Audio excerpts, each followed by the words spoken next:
乡亲啊，继续来看这件，这是有网友来抛文，讲伊要去买这个咸酥鸡，就问朋友敢要食鹅母，想袂到一大群的人竟然拢唔知影鹅母是啥。这鹅母是毋是鹅仔的妈妈咧？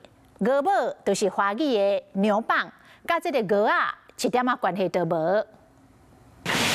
路顶来钱，逐项拢真甲芳酥脆。咸酥鸡是真侪人拢爱食，毋过有网友伫咧面册社群抛这张相片。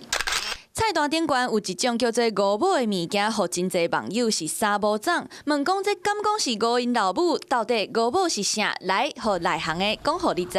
牛蒡啊，五母啊。原来五母就是疼母菜，毋过是要用台语念，也是安怎念咧？